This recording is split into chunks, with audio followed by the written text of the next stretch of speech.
had a lot of milkweed in my yard. I didn't have any eggs sometimes.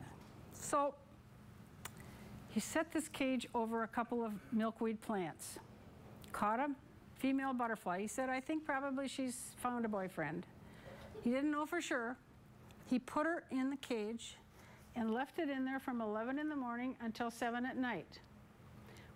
This is one of the videos. When he finished, he very carefully pulls he let the caterpillar go. He let the butterfly go.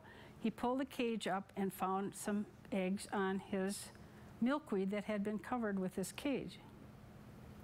His wife is doing the videoing, and she is saying, Rich, this is more than you've ever had before. Well, he got done counting eggs, and he had 90 eggs, every one of which hatched. And his wife said, what are you going to do about this? He said, it's a work in progress. But that, to me, I want to do that this year. If I can't find any, that's a great way to do it. But anyway, that's the story of my journey. I hope some of you will try to take on the journey too, because if we don't, we're not going to have any more butterflies. Parenthetically, this is my last point, and I'm so excited. I went on Journey North yesterday, looked up sightings. At this point, as of yesterday, adult butterflies have been sighted in Wisconsin Rapids, New London, Black Earth, Wanakee, and Waukesha. Guess what, guys? We're going to start a new journey. Thank you.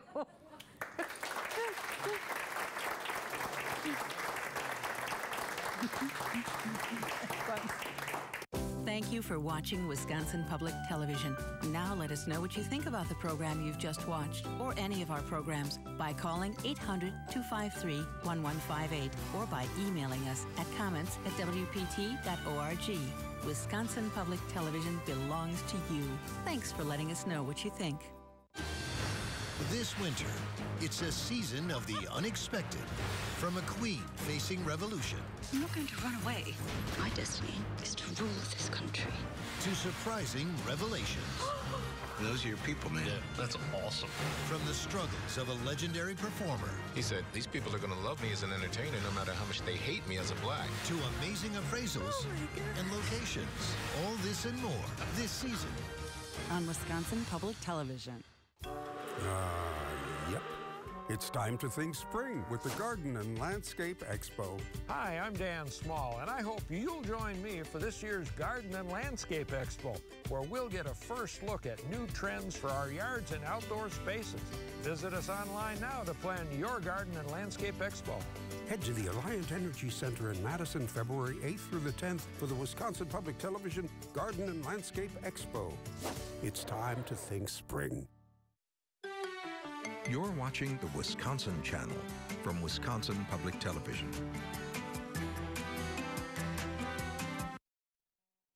Good morning, everyone. It's my pleasure to welcome you here to our next talk, Songbirds of Your Woodlands. I'm Steve Swenson with the Aldo Leopold Foundation in Baraboo, Wisconsin. And it's my pleasure to introduce our next two speakers, Georgie Steele and Mike Mossman.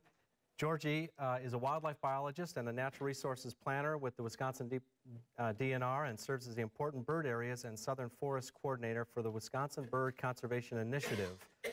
The Wisconsin Bird Conservation Initiative is a statewide partnership of over 180 groups working to advance bird conservation across Wisconsin.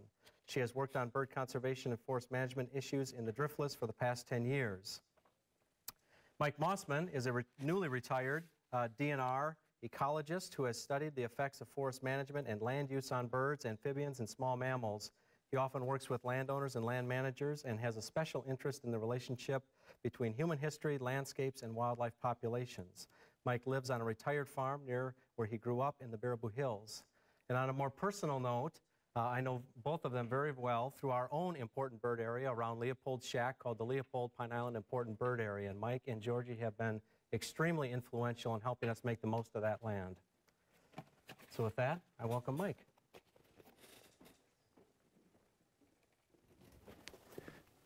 Thanks, Steve. Let me get right onto the slides here. you've probably heard a lot of things we're going to talk about today will be things you've heard already today. Our goal here is basically to familiarize you with birds, their habitats, and how you can help understand your woods more by looking at the birds and using the birds to engage you and draw you into that forest more in your management. Birds depend on habitat entirely. Anything that happens with the habitat, whether it's succession or things that we do to it purposefully or not, affects what the bird community will be. And we're going to talk about some of the processes and the sort of principles that govern that, and not so much about what to do on your own land. As you'll see, there's many factors that could be involved in how you want to manage your own land, and how it would affect the birds, or what birds you might choose to manage for or not. We do have a couple handouts. We have one on principles of land management for birds over there, and another one that's on some resources that might be useful to you for managing land.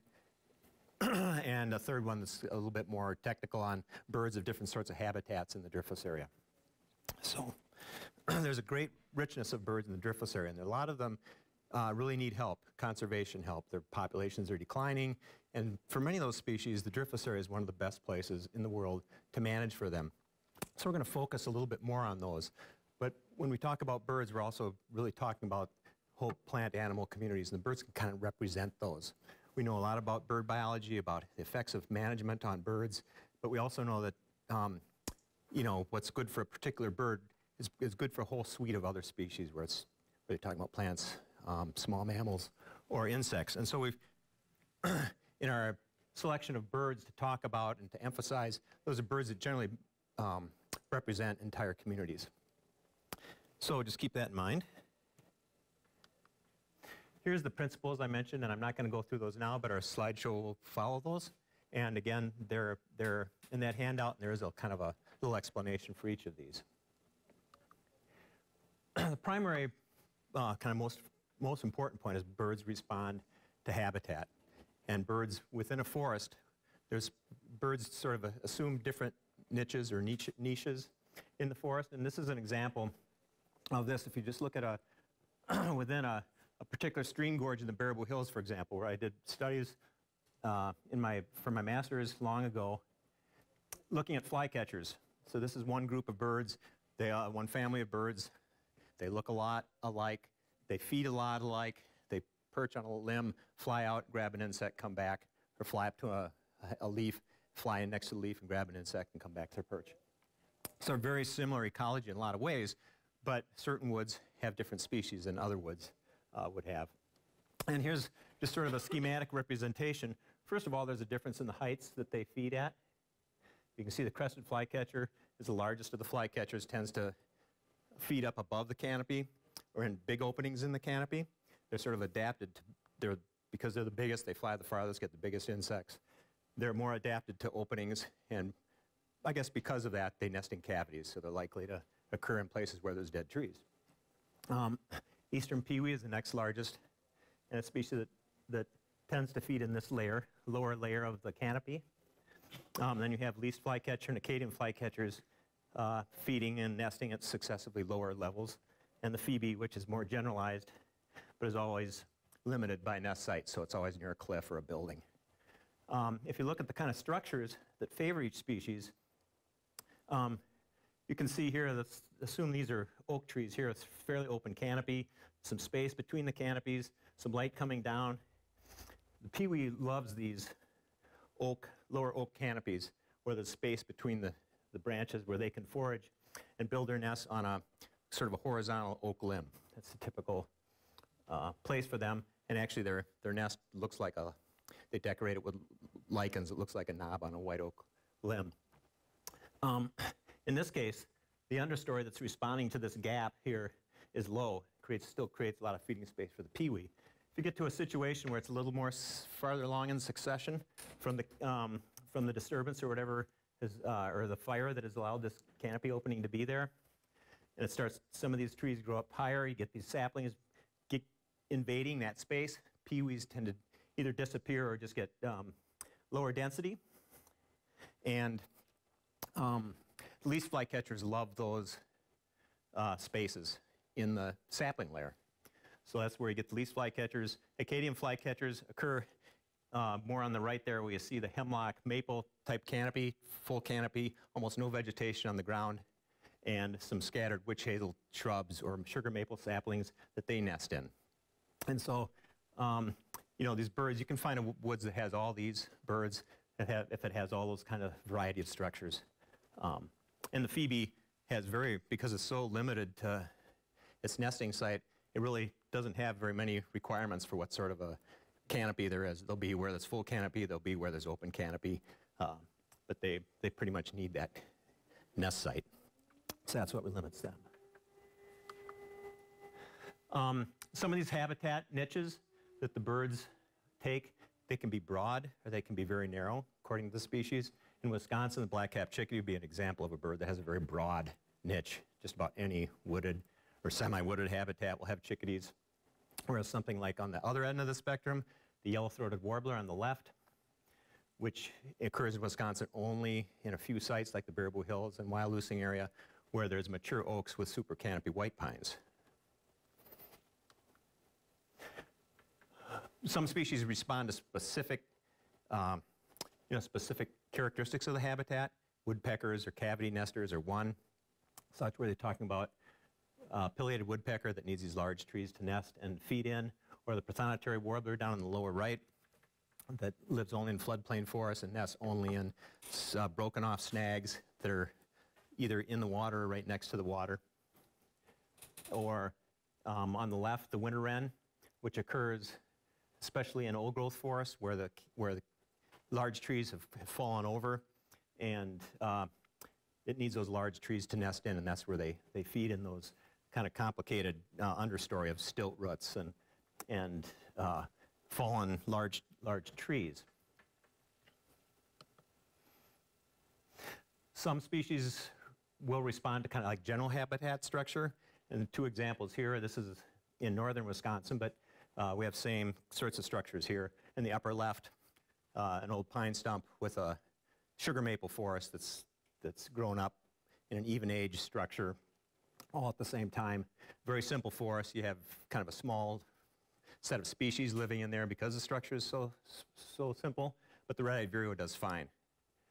Down in the lower right, you have the wood thrush, which requires a lot more kind of a diverse pattern of understory structure, like this, which is shows another tree that's fallen down. It could be a site that has been managed, the canopy opened, and some structure in the understory that's developed. And usually the wood thrushes won't be in that opening till that understory gets to be sapling age. Canopy openings are a really important part of our management. They're created, of course, naturally. They were created by lightning strikes, wind throws, old age of old canopy trees, etc. And now, mostly by management, but also by disease and wind throw. These are very important for a number of birds that like openings within woods. And a lot of times the species that are benefited by this don't care that much what that understory is. Say the grouse is probably more, cares about aspen perhaps more than, but these other species would be like the blue-winged warbler, hooded warbler, and chestnut-sided on the top, indigo bunting, and eastern towhee on the bottom. They're responding more to that structure. So whether you're creating an opening and it's coming back to oak or whether it's coming back to sugar maple might not make a lot of difference, but of course it makes a huge difference in the future with where that forest is going. Let's not forget oak savannas. Armin talked a lot about this morning, and there's a whole suite of birds that are adapted to the pre-settlement oak savanna that now oftentimes will do fine in grasslands with scattered trees, such as the bluebird, red-headed woodpecker, orchard oriole, field sparrow, and brown thrasher.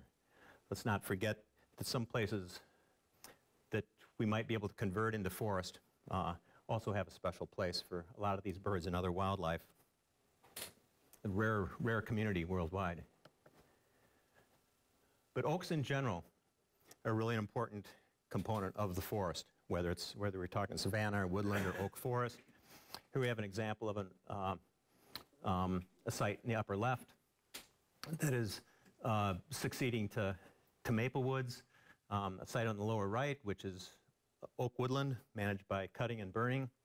And all these species illustrated here are some that either require or do much better in oak forests rather than, say, central hardwoods or maple forests, like the blue-gray gnatcatcher down on the left.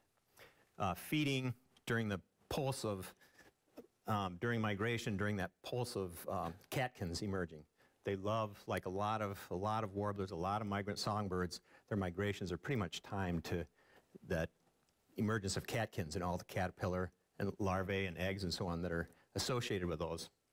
And oaks are especially diverse with prey items like that, more so than the other hardwoods that we have. There's the eastern peewee then to the right of that, in that nest that I said looks like an oak knob worm-eating warbler that basically is a very, very rare bird, occurs only in the Driftless area in Wisconsin, and is specific to stream slopes and kind of stream gorges and the upper stretches of them where you have really mature oaks and a lot of oak litter. Cerulean warbler in the center right is a species we're very concerned with. George will talk more about that. A species that likes really mature trees, but it also really likes oaks. So there's a bit of a dilemma there in terms of it needs these mature, big trees. It likes sort of a semi-open canopy. But if we're going to keep the oak trees it really loves, we have to think about where we're going to destroy its habitat temporarily, perhaps, to let it, you know, and hopefully there'll be something for it somewhere else. So when we're talking about management like this, a lot of these, our discussion is that, you know, everything, these systems are all dynamic, and we're talking about having space for these species on the landscape, one place or another, and sometimes to manage them, the habitat will become unsuitable for some of the species that we're actually managing for, at least for a while. Tanager is another example of a species that just likes oak trees. They're in maple woods as well, but there's more of them in oak woods. Down at the bottom, we have a blue jay with an acorn, because there are some of these species that really do, you know, focus in on acorns. Blue jay being one, at least during the fall and winter, and red-headed woodpecker being another one. Another reminder that what we do for one species to favor will disfavor others, and it's nowhere more obvious than what to do with that hayfield on the ridgetop. Do we want to keep it as a hayfield, or do we want to, on the upper left, or do we want to plant it to oaks or something else? On the lower right, it's a great opportunity to plant it to oaks. It's one way we can maintain oaks on the landscape to some extent. But again, you're trading the bobolinks for ovenbirds eventually. Bobolink being another bird that needs help, but a grassland specialist. And we can just look at that on the same concept in a local spot in the woods where we have something like this Acadian flycatcher nest on the right above the lady's hand, in a witch hazel, in what you can see as kind of a typical sugar maple woods with very little understory. That's a threatened bird in Wisconsin, and the driftless area is its home. Another bird whose home is a driftless area in Wisconsin is the Kentucky warbler on the left, which will never live in the woods on the right, but if you were to open that up, and if it was a large enough woods, rich enough, you might get a Kentucky warbler to come into that opening, which is its preferred habitat. One more example of the same thing, oak-dominated woods or woodlands that are invaded, like on the lower left, by ashes and hickories, yellow-bud hickories, and exotic shrubs are great for rose-breasted grosbeaks. But where's that woods headed? And rose-breasted grosbeaks don't need a lot of help. They're doing fairly well. And whereas on the right, you've got a oak woodland that's been managed by fire and cutting, which is open on the understory and is the sort of habitat that we need to maintain whippoorwills, which are really in need of help. We also need to think about the context and size of the habitats or of your land. If your woods, you may have two woods that are very similar in nature, a 40-acre piece, for example. Whether it's situated in a large forest makes a big difference for the birds and other wildlife than if it's isolated among agriculture. And as an example for how birds respond to this, the great horned owl is pretty much an edge species and would almost certainly be in that landscape in the upper left. Pretty agricultural, but there's some scattered woodlots. It'll find a place to nest, and it has plenty of edge to feed in open areas. Whereas the barred owl in the lower left, likes extensive forest, has a big territory like the great horn does, but that territory has to be wooded. So in that sort of typical driftless area seen in the middle, you might get both great horns and barred owls. But if you go down to the Baraboo Hills on the lower right with these massive extensive forests, there's no place for a great horned owl there, although it may exist on the edges of some of these, on the woods. But it's basically barred owl habitat. So that's an example of context and size, but it also applies to birds that may have a really small territory, like an indigo bunting or a hooded warbler, whose territory may only be an acre or two, centered around an opening in the forest. These are both species that like that shrubby response to canopy opening. You may have that same structure of say, a half-acre opening in each of these three woods. It looks very similar. The bunting would be in all of them. The bunting is generalized. It's in all openings, edges, in the driftless area. It's a bird that doesn't need help because it does have such a general habitat breadth. Whereas the hooded warbler is one that likes these shrubby openings, but only in extensive forests.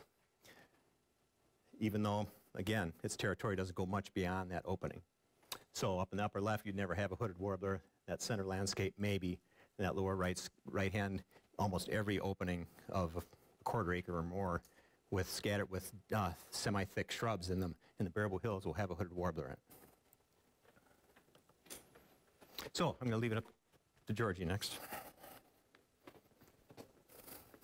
So I'm actually going to go back and start my part of the talk here. This concept of sort of the site and the neighborhood is one that may seem unusual, especially for little birds like this, that they actually are affected by what may be outside the specific site that they're occurring. And so the best analogy I think that I can make for this is the example of real estate. I mean, if you think of the little site where a bird might nest as the house, and what exists outside of that is the neighborhood, anybody here that's going to buy a house would never just look at the house. You would always look at the neighborhood, right? Because you want specific characteristics in your house, but it has to be in the right neighborhood, right? It's got to be next to schools or close to your job or close to family or whatever your needs are, your desires. You would never, you'd probably never be interested in a gorgeous house that was in a crappy neighborhood, probably. So the same goes for birds. If you're a wood thrush, say, and you're looking for some property, and when bird conservationists think about habitat, what we're interested in is maximizing production, is really making sure that the species not just occurs there and not just nests there, but nests there successfully, is able to raise young successfully, and that those young can survive to the next generation. So it isn't just enough that the bird is there, or that the bird is nesting there, but that it's productive and that it's reproducing successfully. So in order to provide habitat for a bird like this, you really need to look at all these different scales, right? You need to look at the landscape. And what this shows, the map with the weird colors on it, is a habitat suitability model showing where are the best places in the upper Midwest where you might want to manage for wood thrushes. Basically, where's the forest? And then this photo up here showing sort of a local forested landscape where wood thrushes might occur. And then the little forest patch in the middle is similar to what Mike said, the kind of habitat at the site scale that they're attracted to, where they need little patches of saplings in a larger forested context. And it's really important to have all three of these together in order to successfully produce populations of birds, especially birds that we're concerned with, like the wood thrush. So this is why we, again, the only rule of real estate is location, location, location, and the same is true for bird habitat. So we always want to think global and act local, or set our priorities from the top down. It's really useful to do this, super informative for you as a landowner to situate yourself in a larger context and figure out, where am I on the landscape? What are my opportunities here? What are the unique opportunities that exist here that maybe do not exist elsewhere? And so that's kind of what this slide is about. I think Rick said something very similar in his talk, and Armin Bartz did in his talk as well. This concept of figuring out where you are on the landscape and what that might tell you about what's likely to be successful for your management, what you might want to do with your property. So when we think about birds, they're, like Mike said, a great diversity of birds in the driftless area. The species that you see here are special because they're of high conservation concern. Many of these species are in trouble. Actually, they're all in trouble. All of these here are in trouble. But the key thing about this particular grouping of birds is that they only occur in our southern forests in Wisconsin. We have a lot of northern forests. These birds really do not have any opportunity up there for the most part. There are a couple of exceptions here on the slide. But if we're going to keep these species in Wisconsin, we're going to have to keep them here. We're going to manage for them here. And when you think about forests in southern Wisconsin, there's a little forest in the southeast. We still have the kettles out there. But the driftless has the most, the greatest, and the best. So if we're going to keep these species, we got to manage for them here. As I said, these species are not doing well. This is a bulleted list of some of the species you saw on the previous slide. And this is population change over a 44-year period, 1970-2014. This just came out in the latest revision to the Partners in Flight Land Bird Conservation Plan for North America.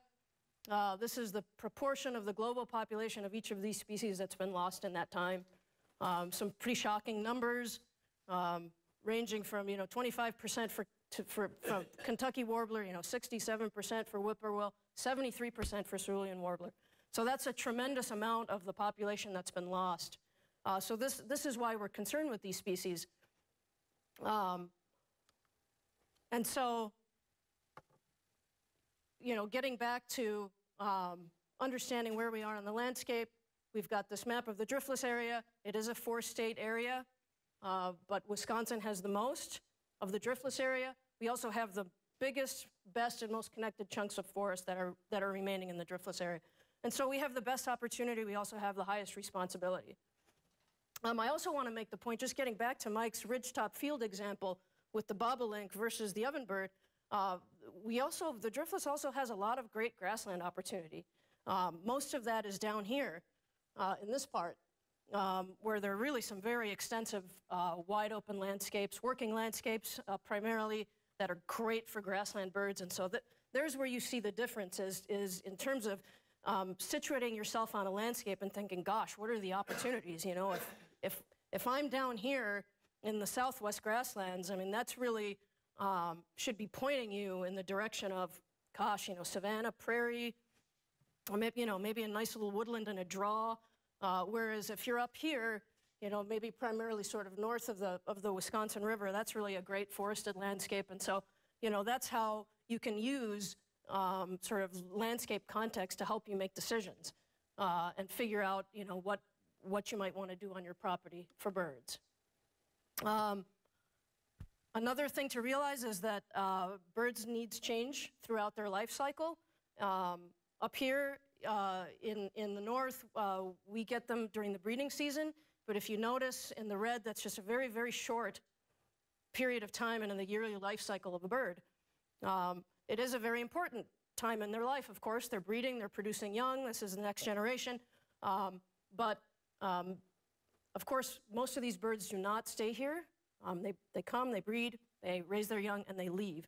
And so it's very important to understand that a lot of the birds that we're concerned with have to make these very long journeys. They spend the winter in other places where they can run into many different conservation problems. That passage back is very important, not just for birds that may breed, that stay to breed in the driftless area, but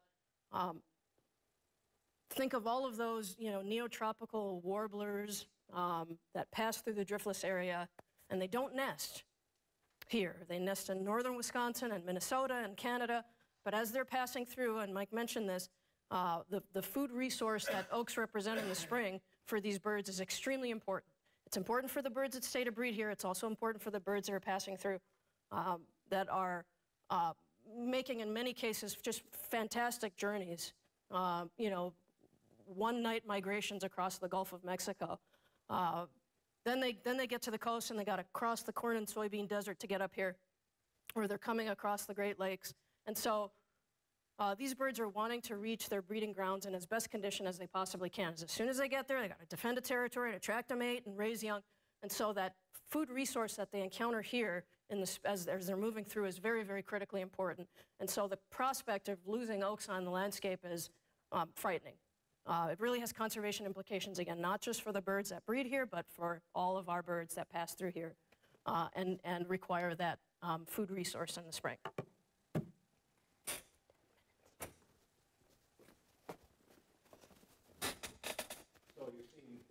This basic instruction, I guess, many times today probably about having goals for your property. And you know, what we hope is that wildlife in a broad sense and plant animal communities are part of that and as represented by birds.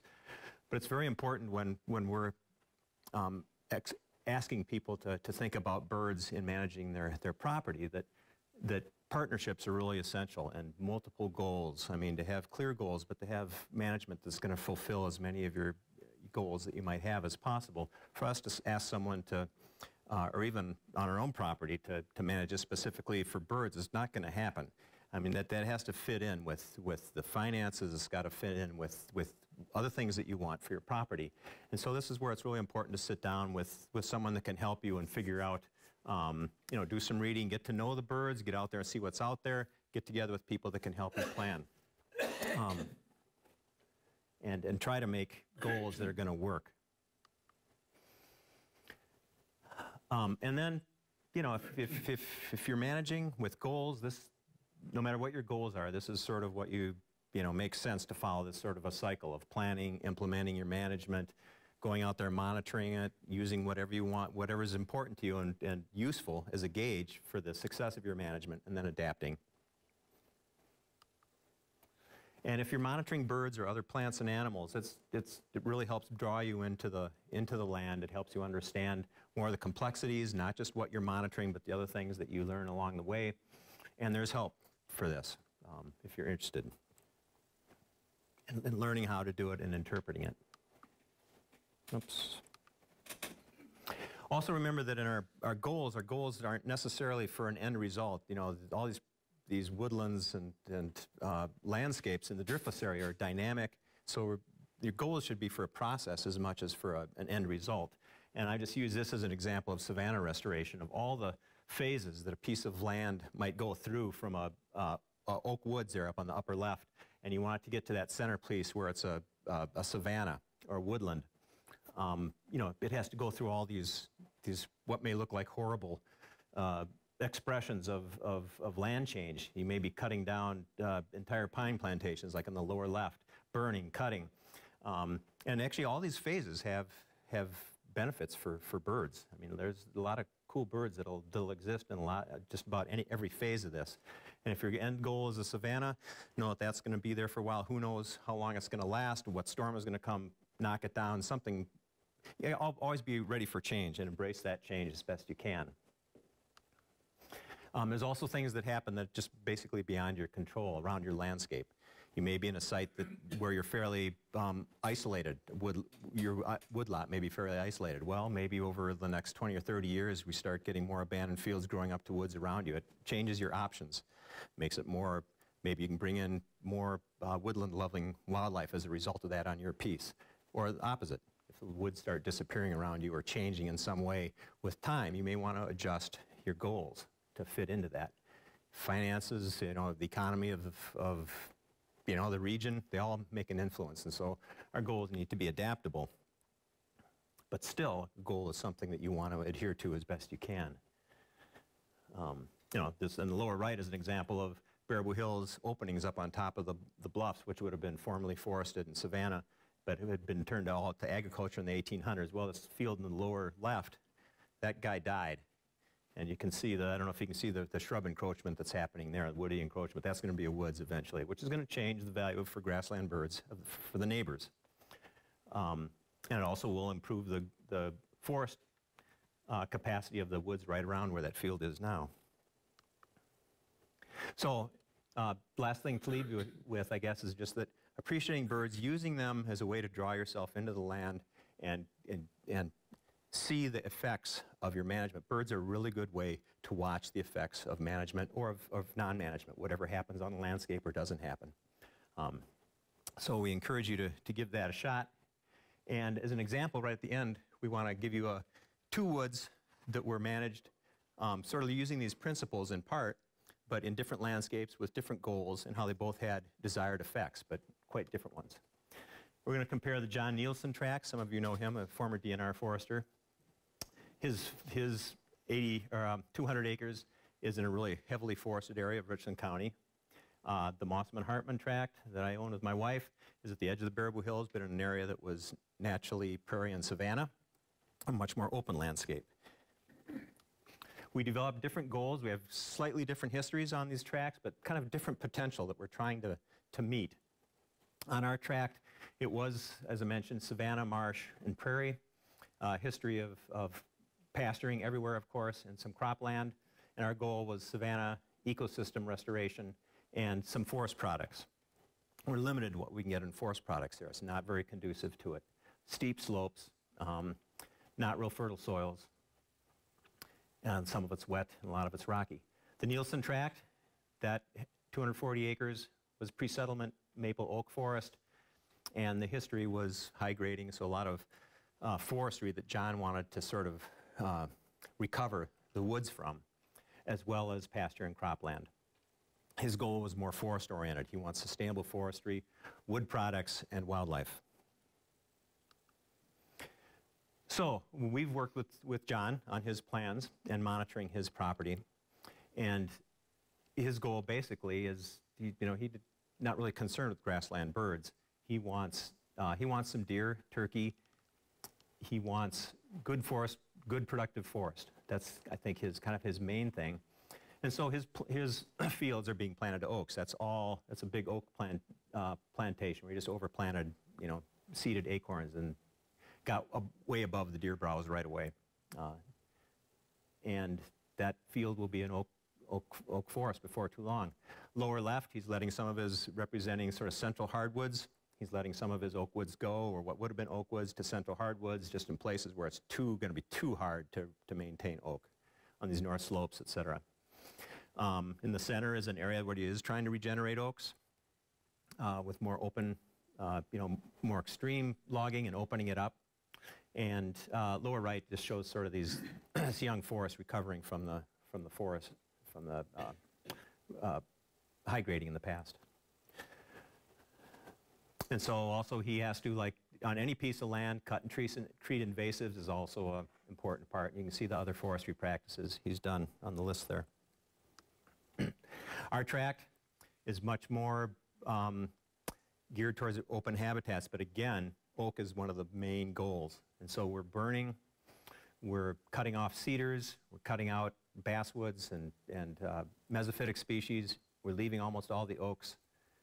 We have some oak woodland, on the white oak woodland down in the lower left. We have savanna on some of the more extreme sites, some goat prairies here on the lower right. This woods, when we bought the property in '95, was covered with red cedars and buckthorn, and you didn't even know there were hardwoods in there hardly until we got going. And then these, for example, these are all hardwoods, almost all oaks that were hidden by the cedars. So different goals. We both use birds to help us gauge the success. And you can see in the Nielsen tract, on the left, he has Acadian flycatcher, hooded warbler, cerulean warbler, redstart, wood thrush, forest interior, large block forest species. Whereas for us, instead of increasing the forest species, when we bought the property, we thought about, can we ever get these species that Nielsen got? It's like, no, not unless we really, really spent a lot of work, and we still wouldn't be guaranteed to get it because the landscape isn't right around them. So we went to the savanna because there were still lots of opportunities for that savanna restoration there, lots of oaks. And we've been getting what we want as a result. Red-headed woodpeckers, field sparrows, orchard oriole, whippoorwill, we've been able to at least keep them there, keep one there. And willow flycatchers down in the shrubs along the stream, and eastern kingbird, for example. And we both have a lot of the generalized forest species on both of our properties, like the red-eyed vireo scarlet tanager, eastern pewee, and blue-gray gnatcatcher. So 2 landscapes, 2 sets of goals, trying to match your goals to the capability of the landscape and trying to match your bird goals to the other, you know, what you're into, you know, what's important to you. And use the bird sort of as a method of gauging your success and also to get you more involved in the property. So, and of course, when, you know, there's a whole lot of other birds that are out there that aren't on this slide as well. So, any questions?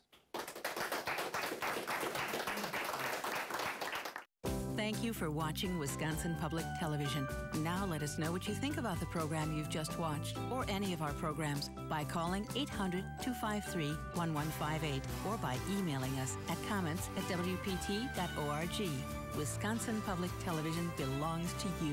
Thanks for letting us know what you think. Hi, I'm Eric Greiling. I'm hosting a Wisconsin Public Television sponsored tour with Holiday Vacations. And this summer, we're headed to enchanting Ireland. We'll enjoy Dublin, Galway, and Killarney, and visit the Cliffs of Moher and Connemara National Park. Then we'll spend an Irish evening at Kate Kearney's cottage and kiss the stone at Blarney Castle. But our adventure begins at wpt.org/travel. Preschool gives children the foundation they need to be successful in school and in life. But more than half of kids in the U.S. do not have the opportunity to attend a pre-K program, making them 25% more likely to drop out of school before graduation. The PBS Kids 24/7 channel provides quality programming, games, and hands-on activities that are proven to develop early learning skills. Wisconsin Public Television, preparing today's children for tomorrow's challenges. You're watching the Wisconsin Channel from Wisconsin Public Television. Inspired thinkers, hundreds of topics, and an engaged community, all in one place, University Place. The innovative lecture series is now in prime time, Monday through Thursday at 9 on the Wisconsin Channel. Plus, go online to find the daytime lineup and to watch episodes on demand. University Place on the Wisconsin Channel. Fresh ideas and unexpected insight. Daytime, primetime, online from Wisconsin Public Television.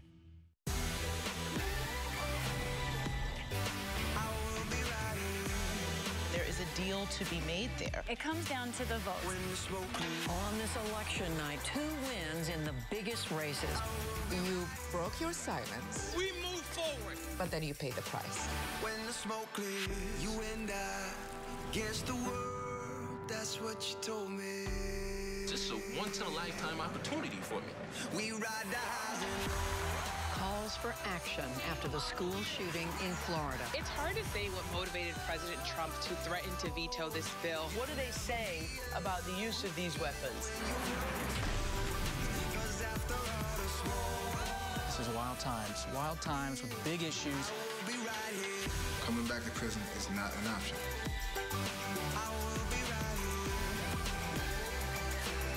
All that and more when the smoke clears.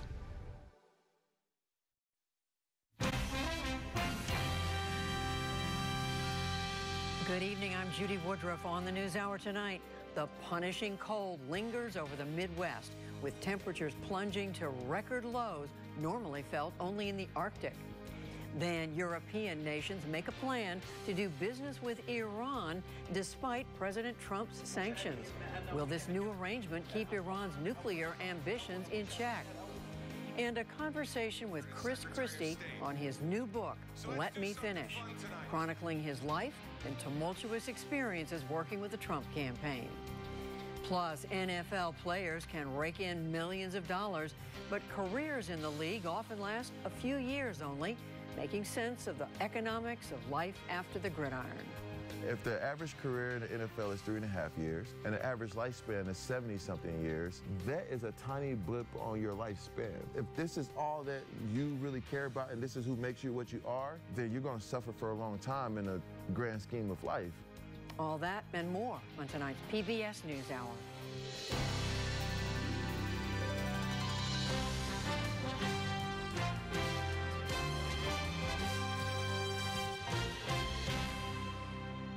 Major funding for the PBS NewsHour has been provided by...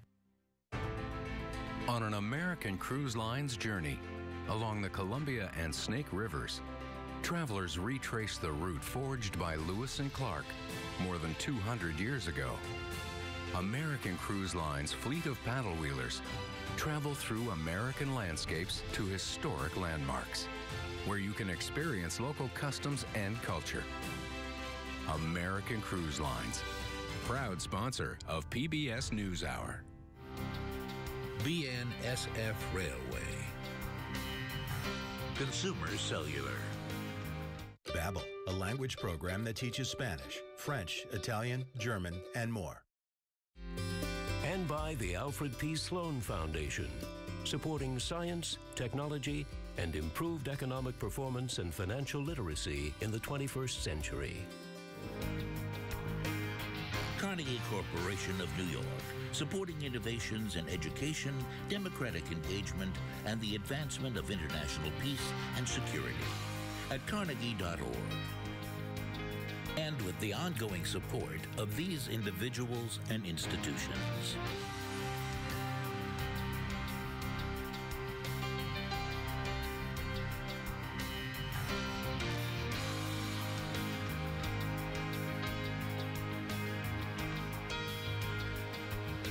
This program was made possible by the Corporation for Public Broadcasting and by contributions to your PBS station from viewers like you. Thank you. For the American Midwest today, there's been little respite from the deep freeze. That is expected to come this weekend as the polar air mass pushes on. But it leaves at least 15 people dead and a long list of all-time low temperatures. Here's Amna Nawaz with more. This is Appleton, Wisconsin. It is negative 22 degrees. Feels like negative 42. Days of dangerous cold came to a head early this morning for much of the Midwest. In northeastern Wisconsin, wind chills of 43 below zero froze hot water in midair. In Illinois, a state record-breaking minus 38 degrees in Mount Carroll, not counting the wind chill. In Houston, Minnesota, minus 37 degrees, negative 49 with the wind chill. And in Michigan, wind chill readings in the negative 40s, compounded by a fire yesterday at a natural gas station north of Detroit. We made it through the night. Governor Gretchen Whitmer and Michigan's main natural gas utility had to ask people to turn thermostats down to 65 degrees. Automakers General Motors, Ford, Fiat Chrysler, and other big energy users suspended production at 18 plants. The voluntary efforts and the curtailment efforts that dropped the load by about 10% was needed in order to be able to weather the peak that we saw this morning. Meanwhile, crews scrambled to restore electric grids and gas lines elsewhere, including to some 60,000 customers who lost power around Chicago yesterday. The city had already frozen over, and Mayor Rahm Emanuel warned of a new storm. With more snow on the way, we're not out of the woods yet. But most vulnerable to the long stretch of cold, thousands of homeless people across the region. In Madison, Wisconsin, First United Methodist Church has been running an emergency shelter since Monday. Karen Andro is in charge. In this kind of crisis, and it is a crisis, it really is akin to a hurricane, a tornado, a fire, and losing your home. What's happening right now is that conditions that are already stressed. Andro says her group and others could use financial contributions, volunteers, and shipments of hand warmers and blankets. Outerwear, we see people coming in with very ill-equipped outerwear, like the thin mittens, the thin cloth mittens, be it not in its socks, the appropriate socks. So I guess just all of that outerwear. And as the cold blast reaches the East Coast, officials from Washington to New York are urging caution. For residents, stay inside, help your neighbor, clear your sidewalk, and stay safe. For the PBS NewsHour, I'm Amna Nawaz. In the day's other news, President Trump and House Speaker Nancy Pelosi faced off in the funding fight over the president's demand for a southern border wall.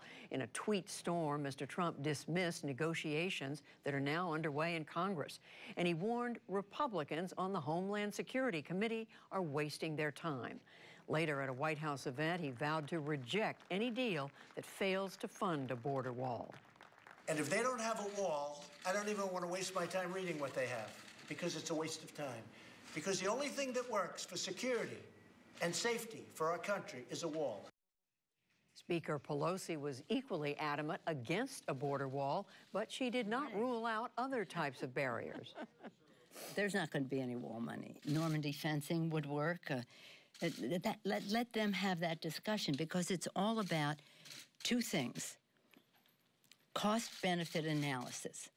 What's the best way and what do you get for your dollar in order to protect the border? Congressional negotiators have a February 15th deadline to reach an agreement before the next government shutdown deadline. Federal officials confirmed today that at least 15 detained migrants are staging hunger strikes around the country, and some are being force-fed.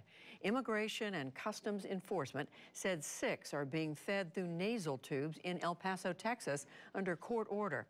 The hunger strikers are mainly from India and Cuba. They say they face verbal abuse and threats by guards. U.S. Customs and Border Protection has announced its biggest ever bust involving fentanyl. Agents in Nogales, Arizona today showed off 250 pounds of the deadly drug. They found it Saturday, hidden in a load of Mexican produce entering the U.S. The synthetic opioid has caused a surge in fatal overdoses. In the U.S. Senate, Republicans and Democrats joined today in challenging President Trump's plans to withdraw troops from Syria and Afghanistan. Majority Leader Mitch McConnell offered a resolution that warns against any sudden pullouts. Republican Marco Rubio said terror groups still pose serious threats in both Syria and Afghanistan. If the United States and the anti-ISIS coalition is not in Syria and operating until ISIS is completely wiped out, there will be no sustained pressure on ISIS or on al-Qaeda. And they will both grow back stronger, and they will have the capability to plot against the homeland and American interests around the world. The procedural vote advanced the non-binding McConnell measure with Republican and some Democratic support. That virtually assures final passage. Separately, a federal court order has ordered Syria to pay $302 million in the death of American journalist Marie Colvin in 2012. The court found that she was deliberately targeted by Syrian artillery. The U.S. military says that an airstrike has killed 24 al-Shabaab militants in Somalia. Wednesday's raid was the 9th already this year. Officials say that it targeted a camp used by the extremist group north of Mogadishu. Al-Shabaab was behind an assault on a hotel complex in Kenya this month that killed 21 people. The U.S. and China wound up 2 days of trade talks today, aiming for agreement before March the 2nd, when a new round of U.S. tariffs kicks in. President Trump met with China's vice premier and presented a letter from President Xi Jinping saying he hopes China and the U.S. can meet halfway. Mr. Trump said that he and Xi will likely have to meet before there is any final deal. And stocks were mixed on Wall Street today. The Dow Jones Industrial Average fell 15 points to close at 24,999. The Nasdaq rose 98 points, and the S&P 500 added 23. Still to come on the NewsHour, European countries try to rescue their business dealings with Iran. A conversation with Chris Christie about his new memoir. State-level Democrats making abortion more accessible, and much more.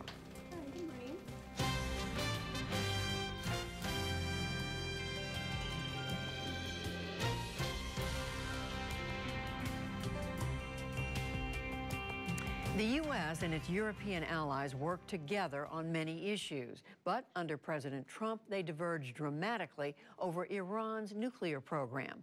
When his administration had the U.S. withdraw from the Iran nuclear deal last year and then snap back sanctions on Iran, the Europeans objected strongly. Today, they took a major step to try and help Iran get around those sanctions. Here's Nick Schifrin. When the U.S., Iran, and the Europeans signed the 2014 nuclear deal, Iran froze its nuclear program in exchange for billions of dollars of economic benefits. The Trump administration's withdrawal from the deal meant Iran never received much of the revenue it was promised, which is why the Europeans today announced a company financed by Germany, France, and the UK that's designed to allow Iran to both gain some of that revenue and keep them in the nuclear deal. The new company is a kind of clearinghouse that allows Iran to trade goods with foreign companies without any money exchanged. That means they avoid U.S. banks and U.S. dollars so they could avoid U.S. sanctions.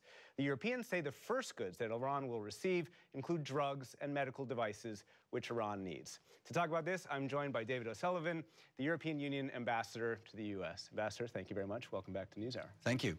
Are you trying to undermine U.S. efforts on Iran? Absolutely not. I think the most important thing to underline is that we in the European Union believe that keeping Iran in this nuclear deal, and they are complying with this deal as was announced just this week by the CIA. And in return for that, they are entitled to expect some economic benefit and some increased trade and economic activity. And the purpose of the announcement today is to allow this to happen. And as you say, the primary focus in the beginning will be on goods which are not actually under sanction at all, which are humanitarian goods, exceptions to your sanctions regime, but which it's sometimes difficult to trade because of the reluctance of financial bodies to deal with anything to do with Iran. So this will make that, we hope, easier. Why risk exacerbating a disagreement with the U.S.?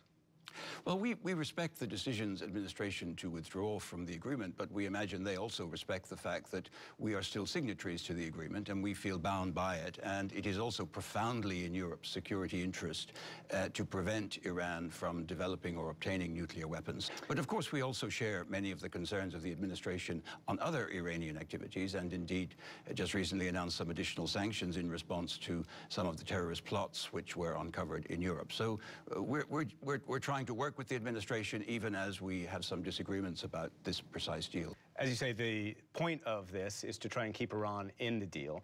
Do you think it's enough? Obviously, many companies that deal with Iran have already said that they won't try and use this vehicle because they fear U.S. secondary sanctions.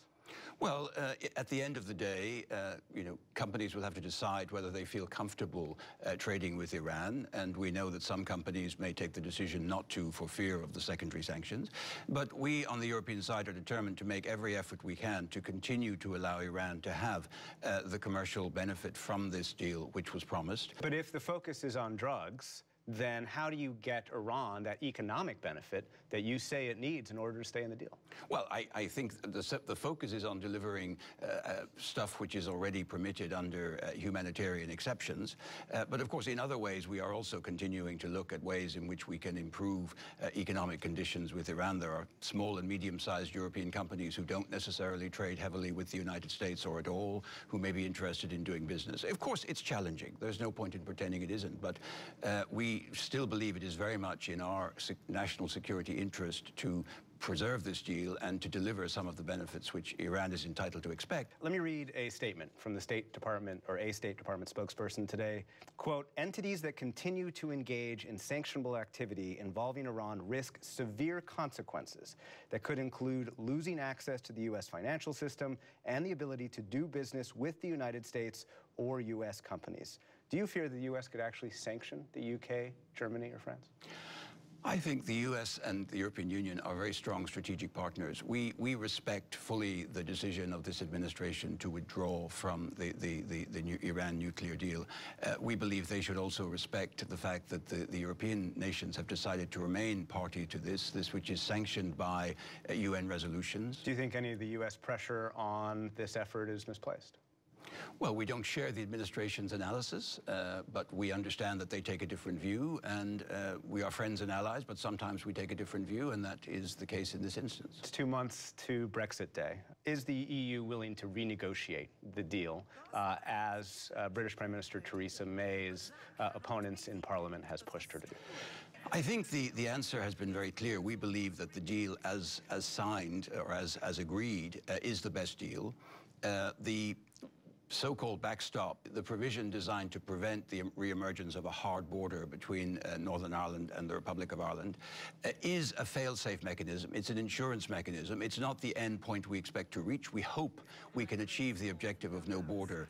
I don't think anyone sees scope for renegotiating that at this point, but of course I think people will listen to what Mrs. May has to say, and if there is something in there that can be done to be helpful, such as the declaration on the future relations, I think people will try to be as helpful as possible. But it took us 18 months to negotiate this deal, and in fact the final version of the backstop, which is contained in the deal, was actually very much designed by the UK itself, not something which was imposed by the European Union. Another option, would the European Union be willing to extend the deadline if the British Prime Minister asks for that? This is legally possible. It requires the unanimous agreement of the other 27, but I'm sure if there were to be such a request, people would listen very carefully to the reasons for such an extension, and I'm sure people would try to be helpful. But I think they will need to understand what it would be hoped could be achieved during such a delay. David O'Sullivan, EU Ambassador to the U.S., thank you very much. Thank you.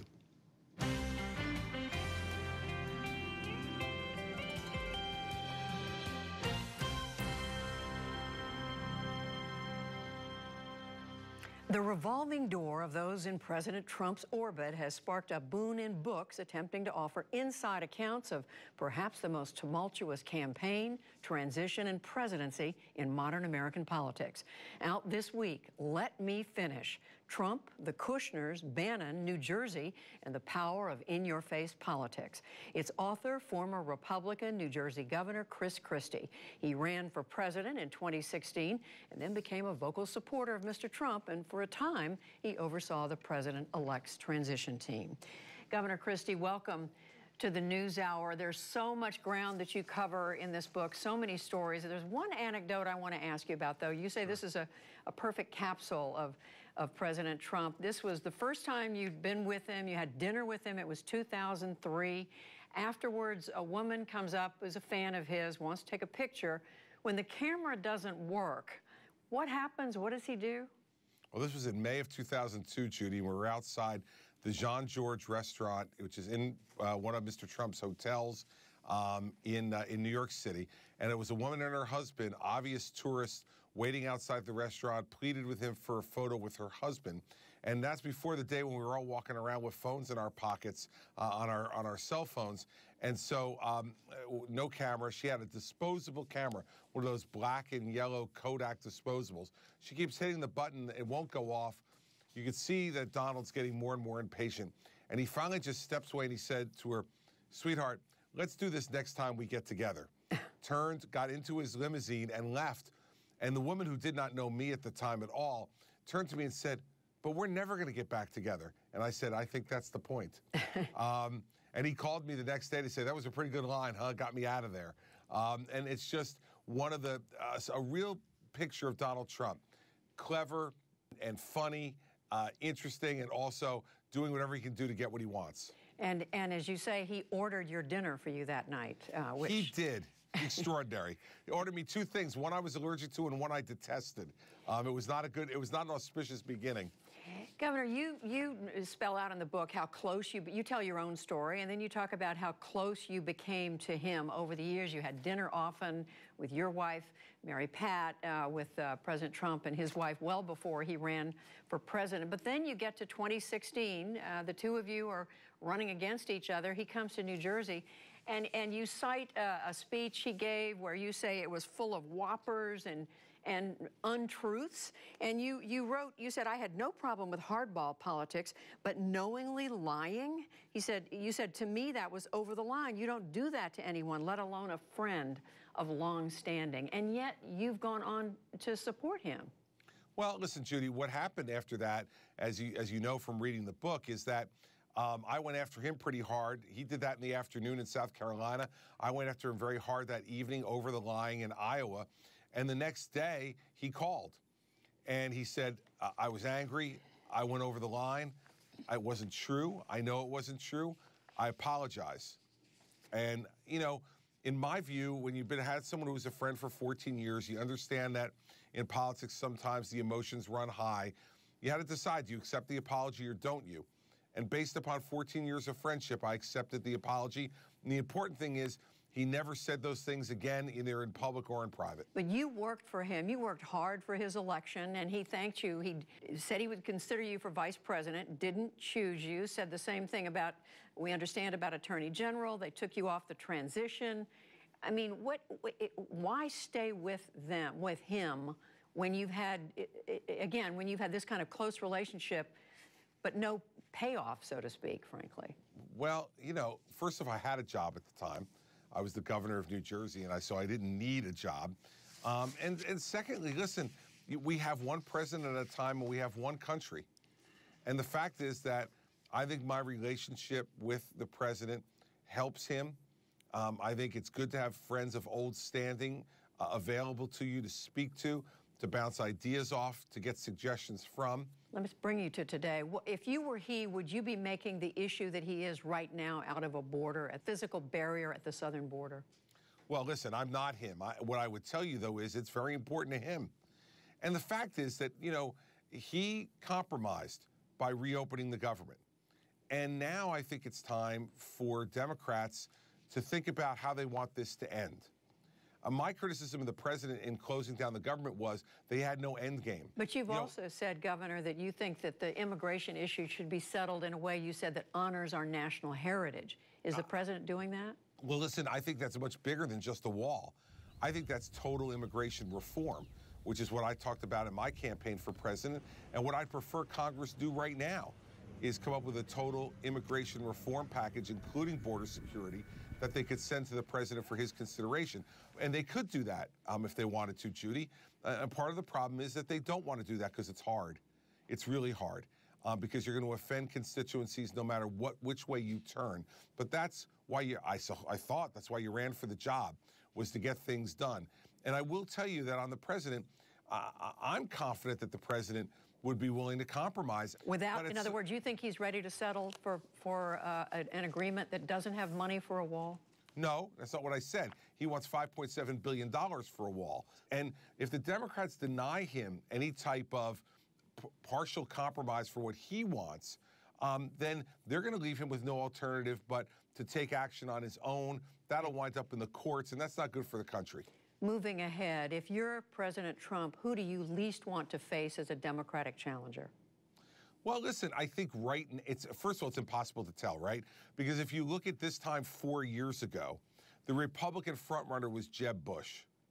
So, you know, you can't judge this thing in January of 19. And what about on the Republican side? Do you think there'll be a challenger to the president for the Republican nomination? And in particular, your longtime friend, Maryland Governor Larry Hogan, who's not ruling it out. I don't believe there'll be a challenger to the president. When I looked at the most recent polls of Republican primary voters show the president with an 81% approval rating. That only leaves 19% who don't approve of his job. That's not a lot of room to build a primary campaign on. So I think, given the circumstances right now, I don't see any type of primary challenge to the president. I think he'll be the Republican nominee in 2020. You told Stephen Colbert yesterday that you thought you would be a better president than Donald Trump. How so? Well, Judy, that's just, I ran for president. So if you don't believe you'd be better, you had no business running in the first place. So I do think I'd be a better president, but if I didn't think that, then I had no business asking for people's money and their votes 2 years ago. How would you be better? Listen, Judy, if you're going to give me a half an hour, we'll do a half an hour interview, and we'll go through it chapter and verse. But I would say one thing as an example, in order not to totally evade your question. I talked about my experience as a governor for 8 years dealing with the Democratic legislature. When you do that day in and day out, you do learn things about how to work with the legislative branch of government, how to forge compromise, and how to make sure that those compromises are not debilitating to future deals. And I think that experience would stand me in fairly good stead in today's political world. But as for the rest of it, we could do a whole half hour sometime, Judy. I'll go through it with you. Governor Chris Christie, the book is Let Me Finish. Thank you. Thank you, Judy.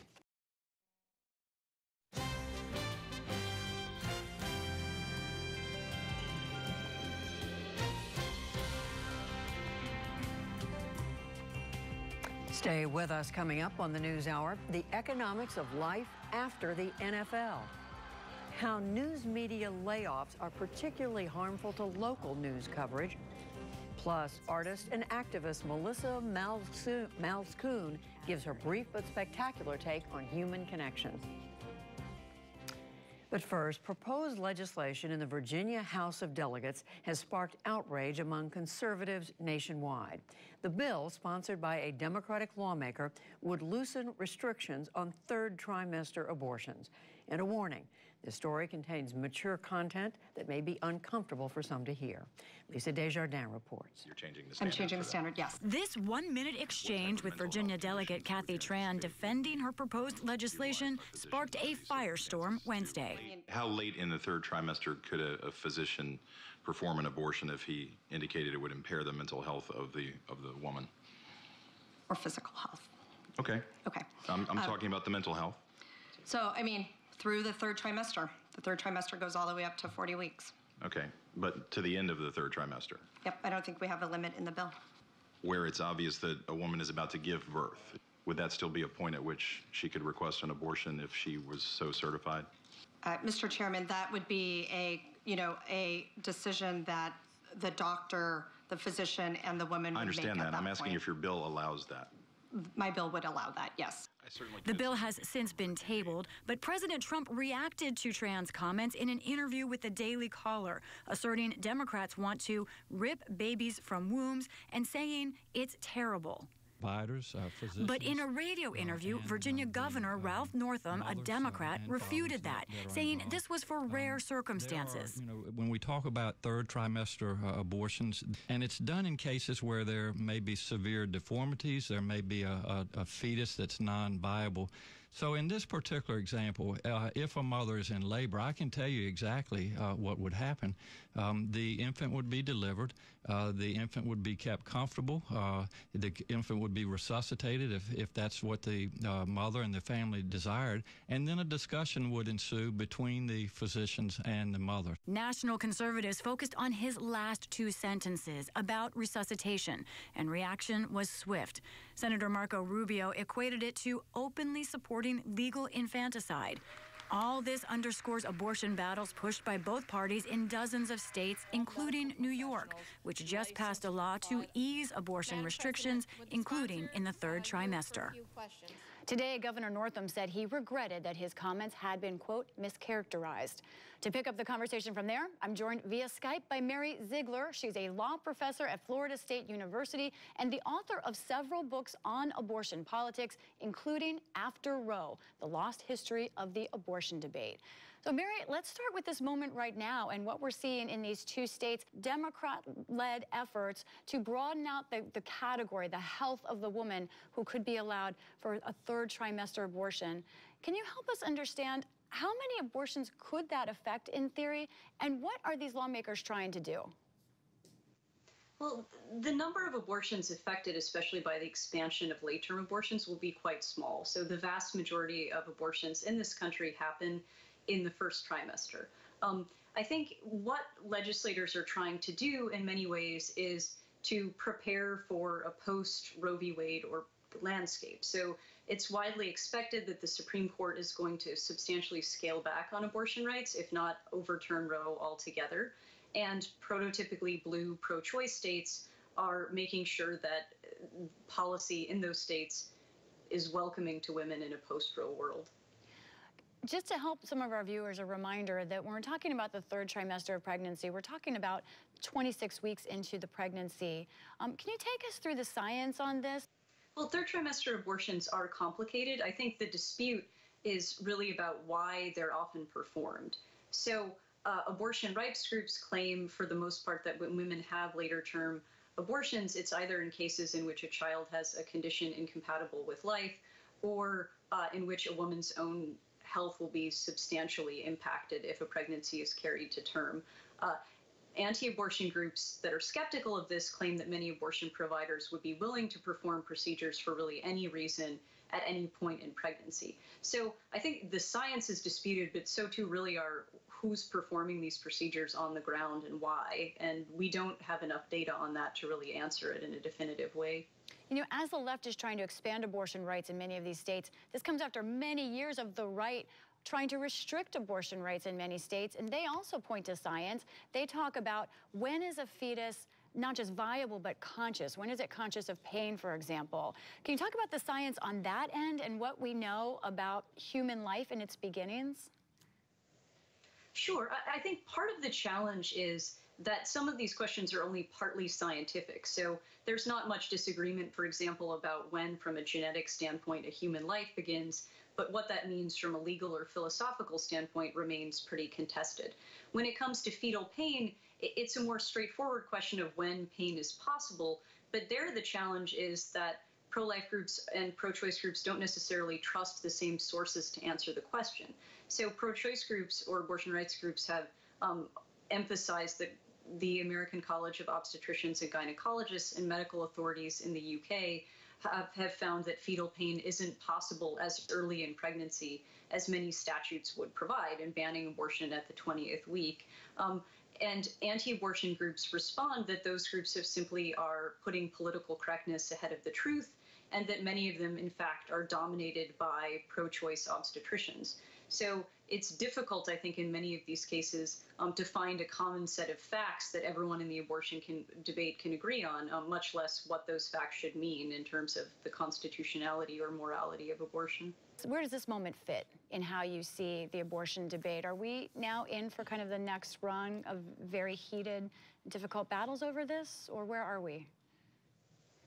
In some ways, I think we're in a very unpredictable moment. So it seems that most commentators, including me, think that the Supreme Court is going to undermine abortion rights. But what happens next, I think, is sort of a brave new world, because for so long, the fight on both sides has really been about preserving Roe or undoing Roe.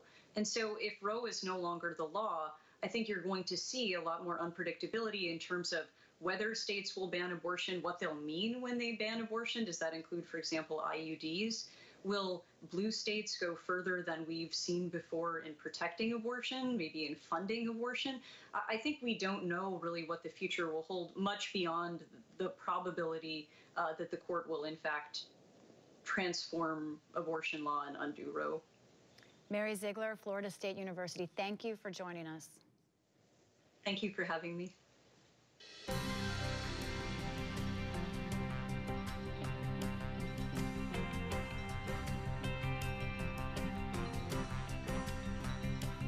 In just a few days, the New England Patriots and the Los Angeles Rams will battle it out in Super Bowl 53.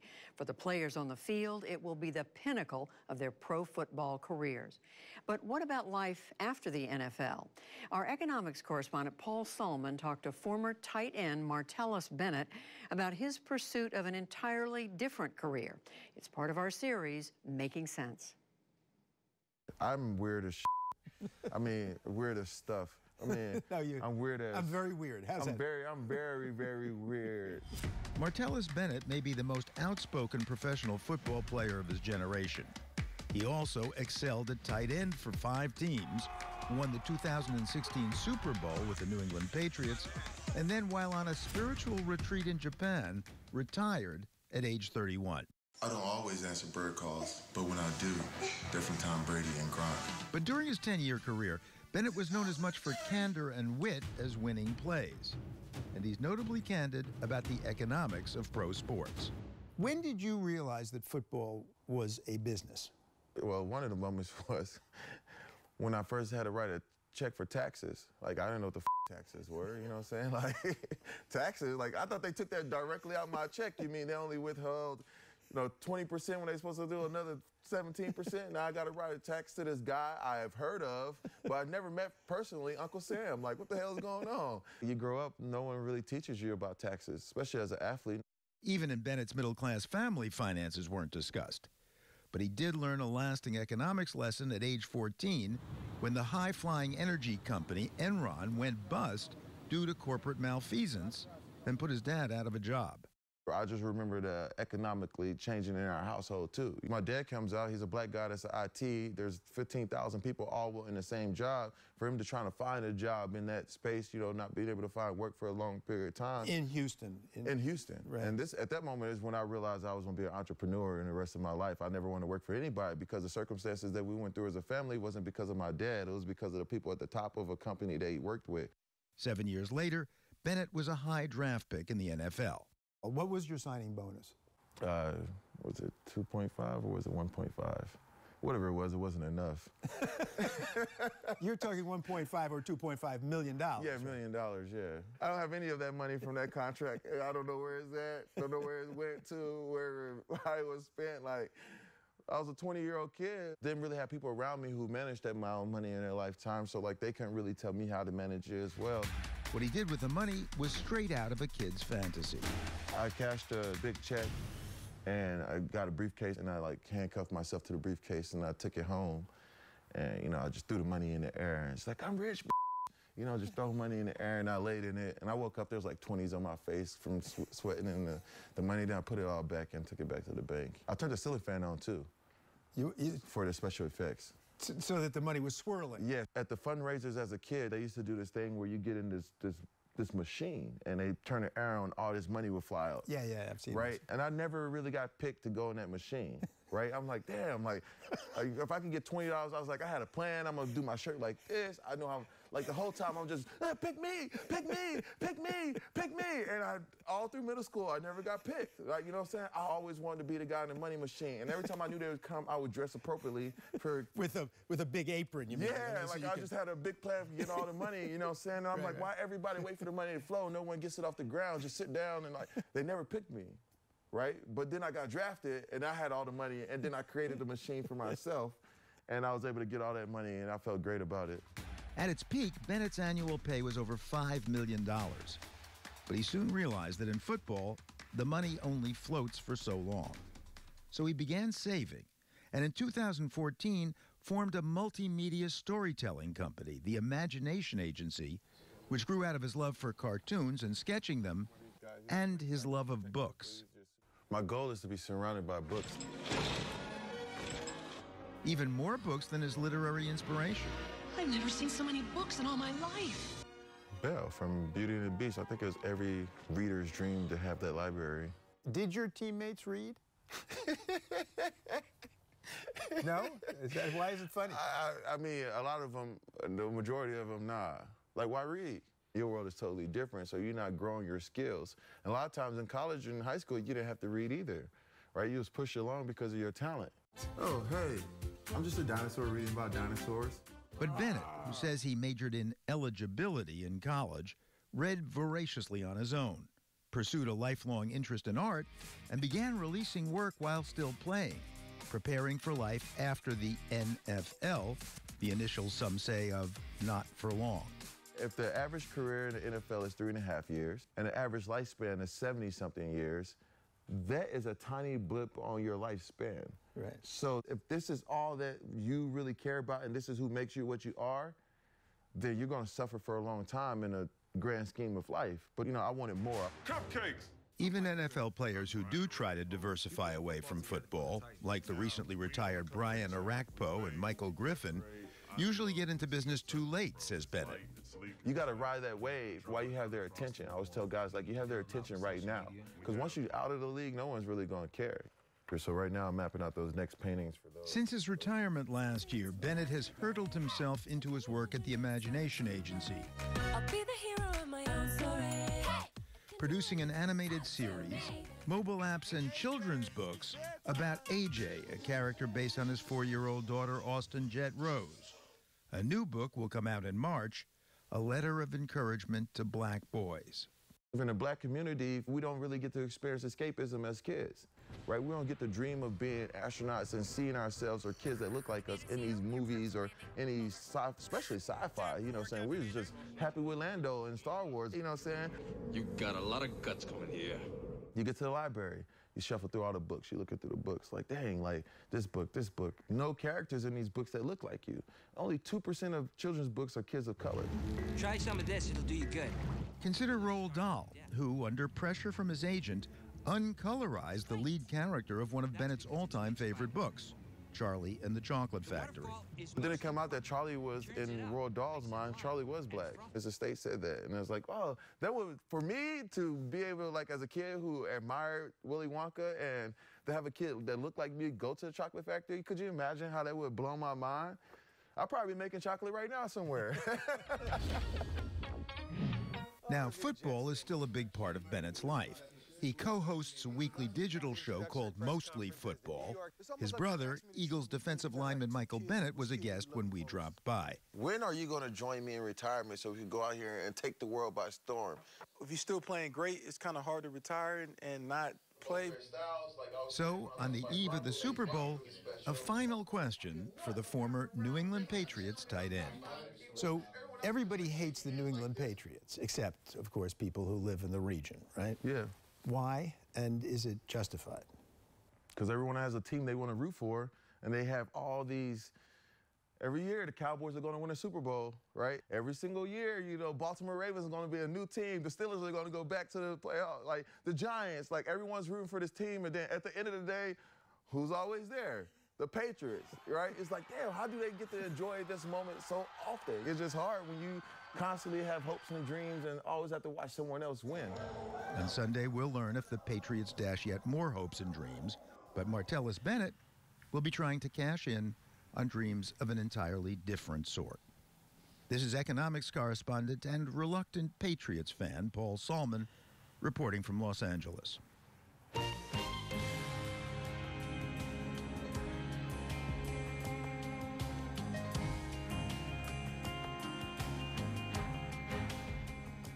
The past couple of weeks are showing once again just how tough the business of news is right now, with layoffs by digital upstarts and by the country's largest newspaper chain, Gannett. BuzzFeed laid off 15% of its staff, while the Huffington Post and Yahoo News cut hundreds of jobs under their new owner, Verizon. Many are more worried that a hedge fund-backed group known for gutting newsrooms might buy Gannett. That would potentially be an even bigger hit to local news coverage nationwide. All of this has led to the growth of so-called news deserts, places where there is limited access to news outlets. For a look at the fallout from all this, we're joined now by Steve Cavendish. He's editor of the Nashville Banner. That is a nonprofit news startup that he is in the process of relaunching after the paper by the same name folded in 1998. And Penny Abernathy of the University of North Carolina. She's written a major report about the shrinking of local news organizations and how it increases our country's political polarization. Welcome to both of you. Thank you for joining us. Steve Cavendish, I'm going to start with you. You wrote the other day that what's going on right now for journalists is a bloodbath. Is it really that bad? Well, it has been over a long period of time. Over the last couple of decades, we've seen journalism jobs around the country be cleaved off at a rate like either coal miners or steel workers or fishermen, and those are not what you would call thriving industries. Journalism has had revenue problems for years, and we're starting to see as print is really sort of wiped out, that the conversion over to digital for many of these properties, many of these newspapers, just isn't the same. And so we're seeing with it a lot of jobs lost. Penny Abernathy, you agree it's that bad? And if so, what's driving this? Well, I think there are two things we need to look at. One is the total loss of newspapers, because newspapers are often the prime, if not the sole source of news and information, especially in small and mid-sized communities. So over the last decade and a half, we've seen 1,800 newspapers disappear off the landscape of the U.S. But there's also the equally troubling situation that we have with the surviving newspapers, where we've lost more than half of the newspaper newsroom journalists that we had just in 2008. We're calling that the rise of the ghost newspaper, in which papers are basically shells of their former selves. And as Steve suggests, it's being driven by a couple of things. One is the rapid decline of advertising, especially print advertising, and the inability of news organizations to make up for that in any kind of digital revenue, be that subscription revenue, be that advertising revenue. Steve Cavendish, a lot of conversation about the role of these organizations that have become so powerful over the last decade, Facebook, Google. What is their role in all this? Well, as newspapers have tried to become digital operations and try to sell digital advertising, the problem is that they get into these markets, and Google and Facebook have, between the two of them, about 80% of the digital ad market. And so what's left really pushes down on what they can make as what you can make as an organization. And so the print dollars that many news chains have walked away from have been replaced by digital dimes or even digital pennies. And that replacement is reflected in the number of jobs that have been lost. And Penny Abernathy, what does that mean for news consumers, people who have counted on, whether it's a newspaper or something else, for news and information? Well, it means the rise of news deserts, in which residents in communities, hundreds of communities, even thousands in this country, have very limited access to the sort of news and information that's been the lifeblood of our democracy. Everything from when and where to vote to topics such as education, health, emergency and safety information that we need. The FCC put out earlier in this decade a list of 8 topics that they considered to be critical information needs for communities. As we've looked at newspapers and the content that comes out of newspapers as well as digital startup sites, we often find that some essential information that we need as citizens and just residents to make wise decisions we don't have access to anymore.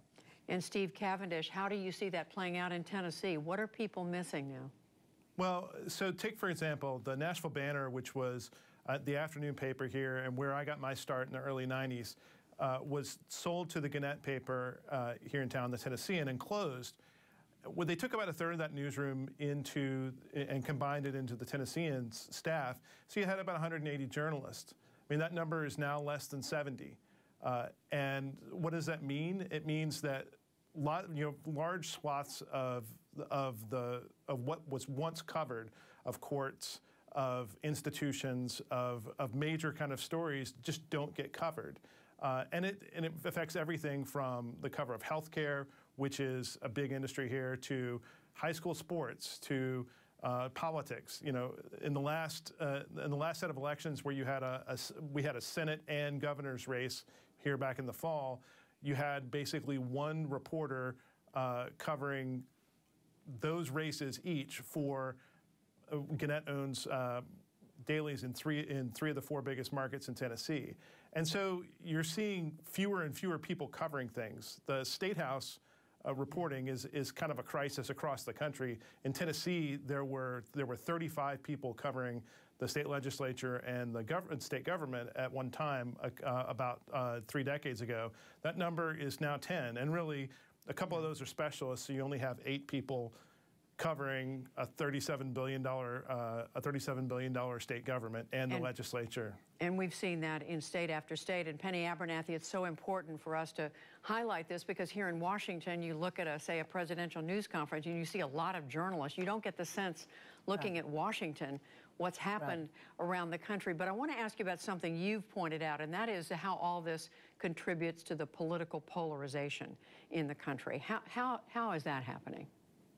Well, one of the things that we found through our study of looking at where communities have lost newspapers and where they are living with severely diminished newspapers is that news deserts tend to coalesce around areas that are much poorer, much less well-educated, and much older than other types of communities. That can be communities that are in middle inner city neighborhoods, that can be suburbs around metro areas, and it can be what we call the flyover regions of the country, the rural areas that are out there.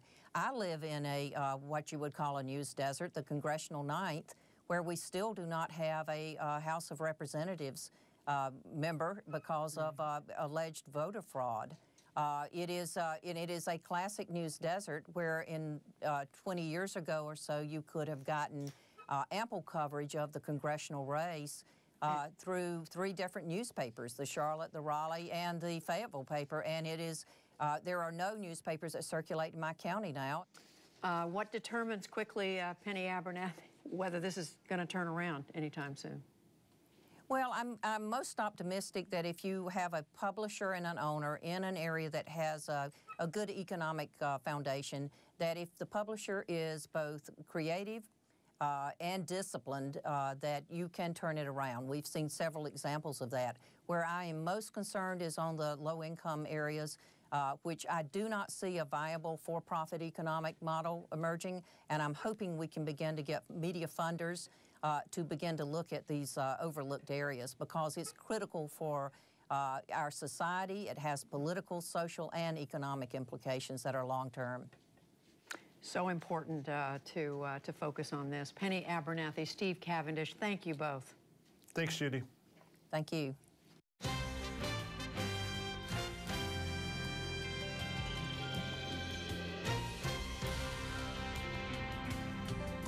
Learning language can be a challenge for some, but none more than, maybe more so than for those who cannot hear.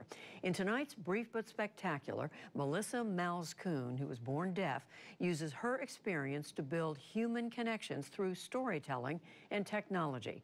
Malzkuhn is the creative director of Motion Light Lab. It's a research center at Gallaudet University. When you think about language, it's something that you were exposed to from birth. It's assumed that it's a given, and that language then in turn is your key to opening up doors to different worlds. It's your key to understanding who you are, your way of thinking, your self-expression and identity.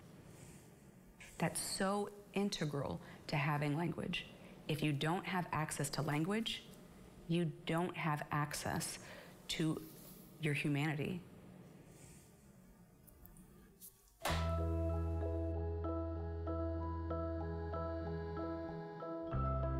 I grew up as a person who comes from a family with 3 generations of deaf people. That means my grandparents are deaf, my parents, and my siblings are deaf.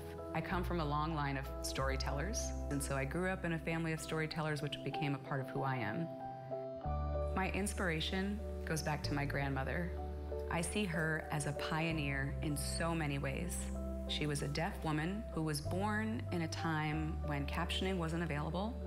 She was always pushing for human rights. And she often said, don't wait for tomorrow, start today. And she talked about the human rights of deaf children and asked, who will protect deaf children? Who will speak for them? Who's going to advocate for them? I acquired language just like any other child acquires their language from their community and family. You start learning single words and make them into phrases and then sentences, so that's how I learned to sign. Having access to sign language from birth is an experience that only 5% of deaf people have. The remaining 95% of deaf children are born into hearing families.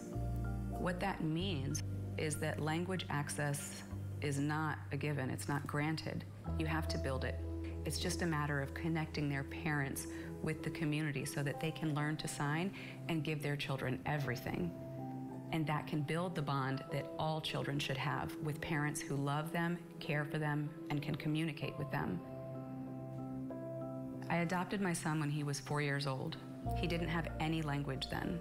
I understood up close and personal the realities of language deprivation in trying to communicate with him. It was a full-on family effort to have him develop language. I saw firsthand his experiences and how he would copy signs from the story, and to get to see that in my own home drove home the point of what happens when someone doesn't have language, to see the degree of frustration that they experience and to see how they change as they're able to use language to engage in conversations with people, Seeing his experience has been really emotional for me. My name is Melissa Mouse-Kuhn, and this is my brief but spectacular take on human connections through language and storytelling. And next week, our brief but spectacular series will bring you a different take on language and deafness with a woman who has turned to technology to help her speak. You can catch up on other episodes on our website. That's at pbs.org/newshour/brief. And that is the News Hour for tonight. I'm Judy Woodruff. Join us online and again here tomorrow evening. For all of us at the PBS News Hour, thank you, and we'll see you soon. Major funding for the PBS News Hour has been provided by Babbel, a language program that teaches real-life conversations in a new language, such as Spanish, French, German, Italian, and more. Babbel's 10 to 15-minute lessons are available as an app or online. More information on Babbel.com. Consumer Cellular, BNSF Railway, American Cruise Lines, and with the ongoing support of these institutions.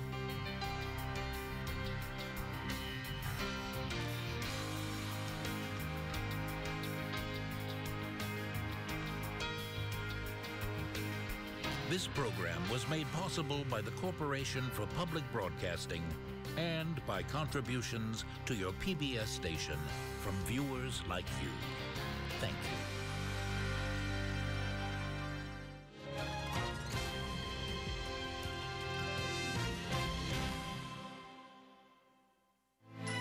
You're watching PBS.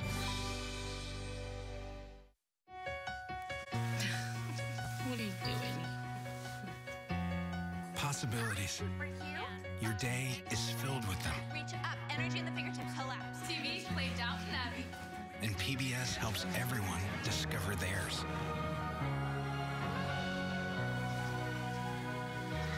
Anytime, anywhere. Up in the sky, you can see it. PBS. We're with you for life. If it's made in Wisconsin, it's on Wisconsin Public Television. A place for everything. New adventures. It's going to be fabulous, I guarantee you. Original ideas. Let's go right away to the results. Bringing us together. Gather with us around the farm table. To celebrate what makes Wisconsin unique. It was unbelievable. Wisconsin Public Television is made in Wisconsin. You love Wisconsin Public Television. It just doesn't get any better than this. This is amazing. Well, you've got me there. Now, like us. Visit Wisconsin Public Television's Facebook page to find exclusive content from your favorite shows, insider access to what's happening behind the scenes, and fun things to watch and share. And while you're there, like us. That's great. Wisconsin Public Television's Facebook page. You love us, now like us. You're watching the Wisconsin Channel from Wisconsin Public Television.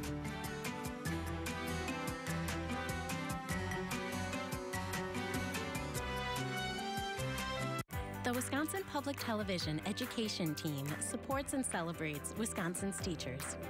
We've developed high-quality, standards-aligned lessons and digital resources for classrooms. We connect teachers across the state, helping them network, innovate, and share. And we curate the best of PBS educational videos and interactive games. Wisconsin Public Television Education. Learning powered by curiosity. I dreamed about flying when I was a kid. I wanna go to the ends of the earth. We have liftoff. Live life wild and free and brave for what it's worth. Everything changes, except us. Sing those songs locked up in your heart. Run all the races you're meant to start. We got a fire that burns in the dark. Hold the shot we won't miss. Really? We were born for this. This is blowing my mind. There's nothing like this in the world. What we found was amazing. Unbelievable. We were born for this.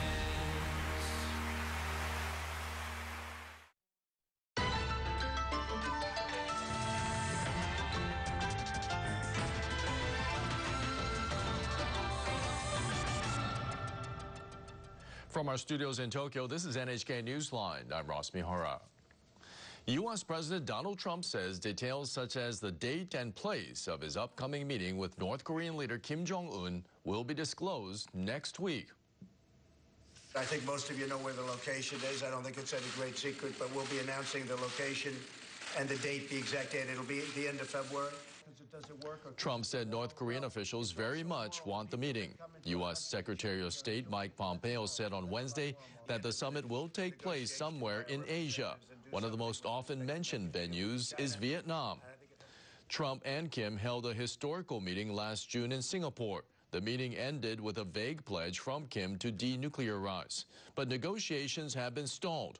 Washington wants a swift and complete denuclearization, but Pyongyang is pressing the U.S. to offer reciprocal actions, including easing sanctions.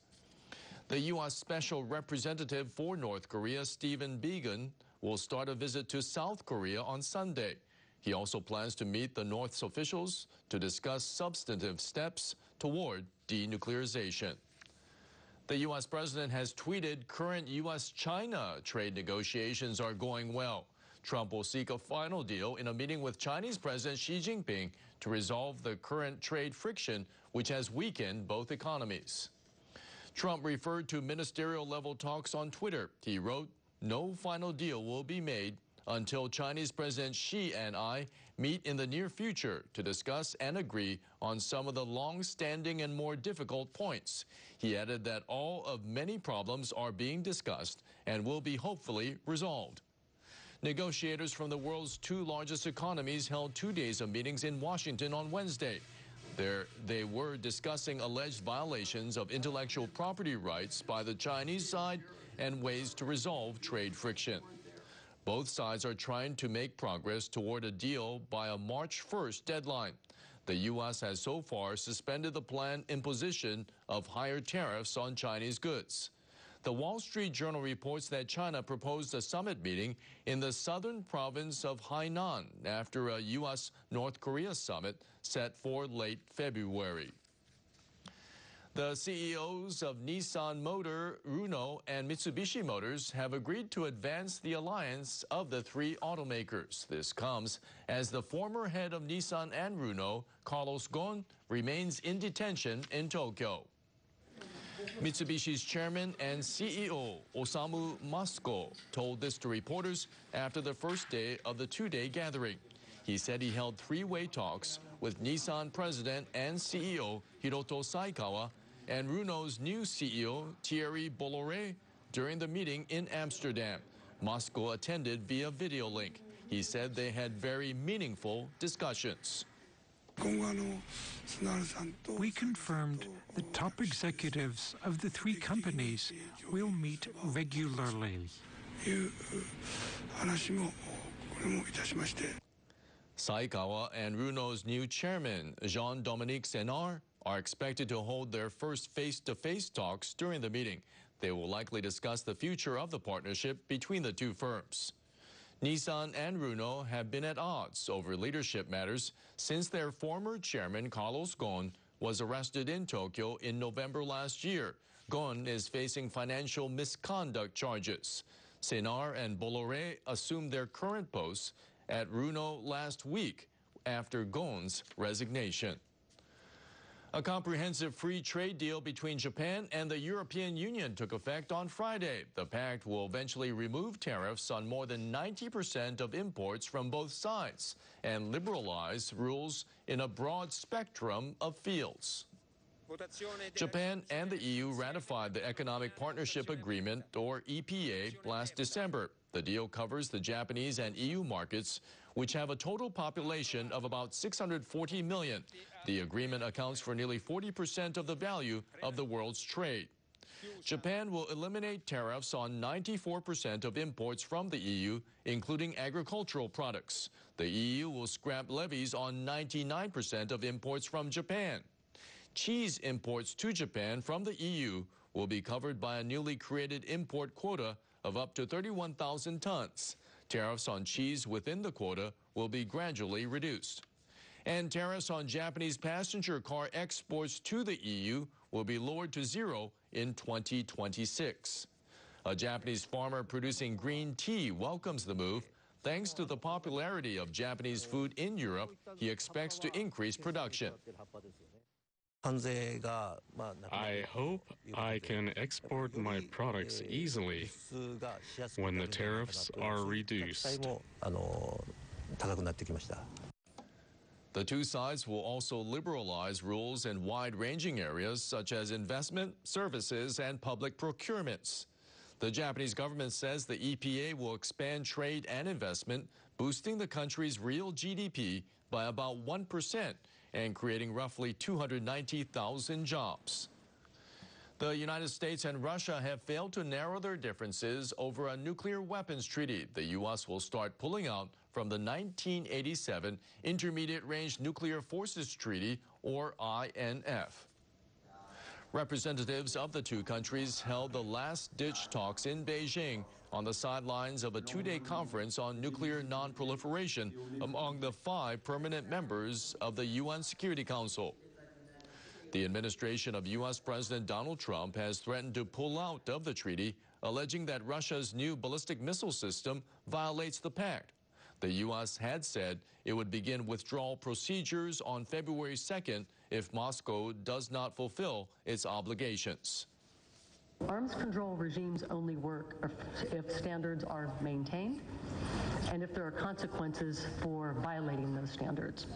So if parties are to the treaty and you abide by that standard, that's what we expect. Meanwhile, delegates from the two countries, China, the UK, and France, discussed nuclear disarmament. They have failed to reach consensus amid a row between the U.S. and Russia. China's foreign ministry said they agreed to adhere to the Nuclear Non-Proliferation Treaty and continue dialogue.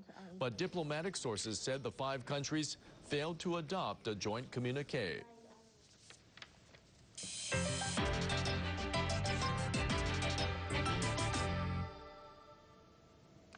A new report shows U.S. and Japanese firms are leading the way in applying for patents in the field of artificial intelligence. But rivals from China have the edge in the more advanced AI field of deep learning, where machines teach themselves and think on their own. The report by the World Intellectual Property Organization covers 340,000 AI-related patent applications. It spans a period from the 1950s to 2016. There has been a very obvious and quite pronounced increase in patenting activity in the field of AI since 2013. This is one thing that we can see. It's a very dramatic change in the scenery. The report says America's IBM filed the largest number of patents, followed by Microsoft. Japan's Toshiba came in third. 12 companies among the top 20 are from Japan. But for deep learning technology, the Chinese Academy of Sciences topped the list. In second place was IT firm Baidu, also from China. Samsung Electronics posted record sales and operating profit in 2018 due largely to its thriving semiconductor unit. But the South Korean tech giant isn't celebrating. It says a slump in its fourth quarter profit spells trouble for the year ahead. Samsung says its 2018 sales rose 1.7% in won terms from the previous year, hitting about $219 billion. Operating profit rose 9.7% to roughly $53 billion. The firm's core semiconductor business was the main reason for the strong figures. But Samsung isn't getting carried away. It says operating profit for the October to December quarter was down by 30% from a year earlier. One of the contributing factors was smartphone companies scaling down their chip purchases. Rice farming has long represented the heart and soul of Japanese agriculture, but in recent years, the industry has struggled with falling consumption. Some businesses have started looking overseas for new opportunities.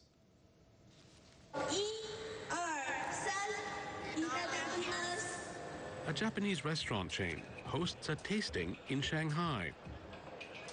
Organizers invite visitors to compare rice from Toyama Prefecture with Chinese long grain varieties. It's more chewy than the rice I usually eat. I like the texture.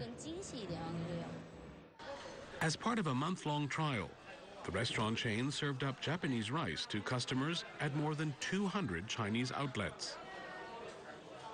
The Koshihikari brand is especially chewy, a texture that's hard to find in China. We want our customers to experience the Japanese taste. 2018 was a bumper year for Japanese rice exports to China. Shipments over the first 10 months more than doubled from the same period the year before. A big factor was Beijing's decision to ease restrictions on imports. Traders have been quick to capitalize on the trend. One firm started selling baby food containing Japanese rice. It's not cheap. One packet goes for $4, but that's not deterring consumers. I don't mind the price. The most important thing for me is the health of my baby. We're hoping that toddlers who get Japanese rice will keep eating it after they grow up. The trend is also drawing the attention of Chinese rice growers. Farmers in Huaxi village in Jiangsu province have adopted Japanese methods to grow a Chinese variety. The village sent a delegation to Japan to learn how to cultivate rice shoots and manage water in the paddies. It also spent millions of dollars to set up Japanese rice mills and warehouses to keep the grain fresh. The village sells the rice at roughly 1/3 the price of imported Japanese varieties. Japanese rice is expensive, so it's mostly wealthy people who eat it. Our goal is to produce rice of a high quality, but also ensure it's affordable enough for everyone to enjoy. Japan's aging rice farmers face formidable challenges in their own country. Untapped potential in overseas markets is offering a glimmer of hope.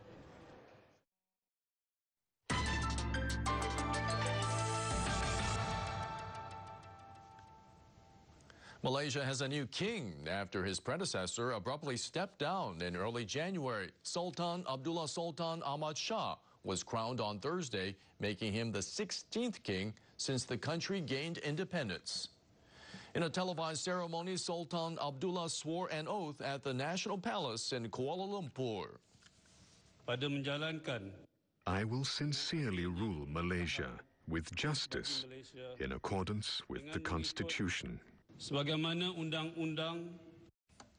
The British-educated 59-year-old is known for his strong interest in sports. He's a member of FIFA and president of the Asian Hockey Federation. The king plays a largely ceremonial role in the country, such as swearing in prime ministers and issuing royal pardons.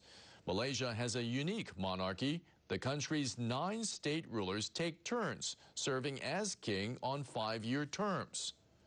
The former king, Mohammed V, abdicated after just 2 years. The National Palace has given no explanation, but the media report that he married a former Russian beauty queen while on medical leave in November.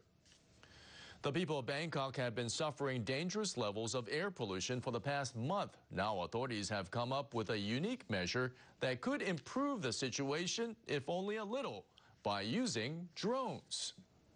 The city's Metropolitan Administration Agency displayed 5 water-spraying drones on Thursday. The local media report that the city government hopes to release 50 such drones, each carrying up to 10 liters of water to spray into the air in an attempt to alleviate the hazardous pollution. We're doing this because we think it will improve the situation. We'll be criticized if we do nothing.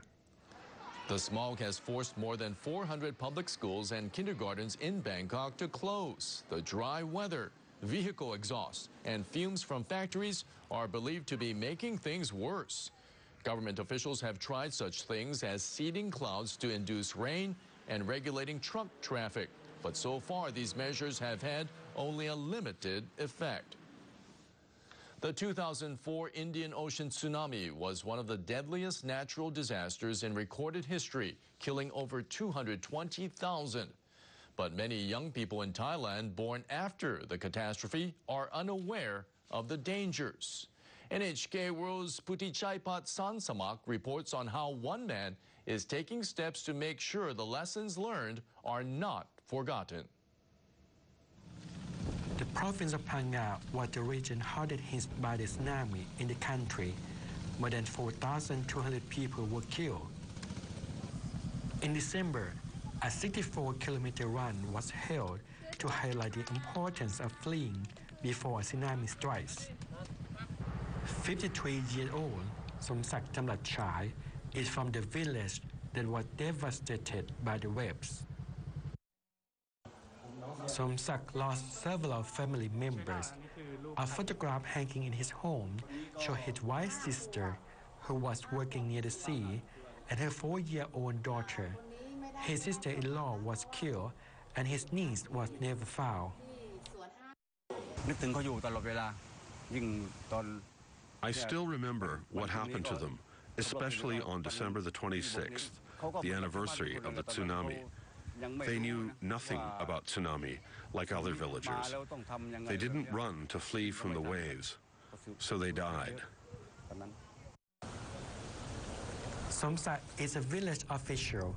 Ever since the tsunami, he has been involved in the reconstruction of his community and the Fred Korematsu's fight against internment during World War II. I want them to know. The goal here is to show how he stood up to discrimination. I would like to see the government admit that they were wrong and do something about it. So this will never, never happen again to any American citizen of any race, of any creed, of any color. In 1942, about 120,000 Japanese Americans were sent to internment camps under an executive order. Korematsu was arrested after refusing to go. He argued the order was discriminatory. People in California and New York City commemorate as Fred from more than 7 decades ago. Junya Yabuchi, NHK World, New York.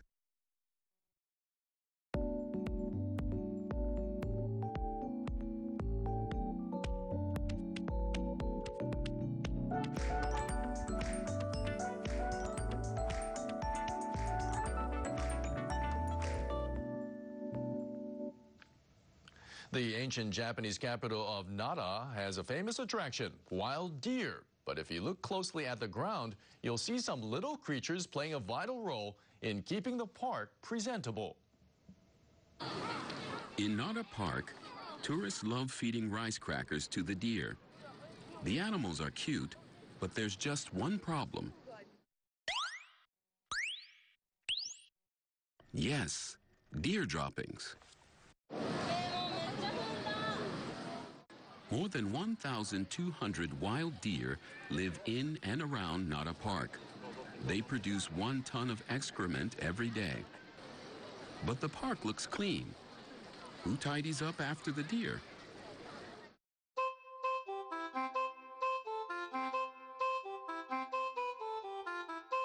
These helpful little critters, dung beetles. They collect deer droppings and eat them. The insects also take them into their nests.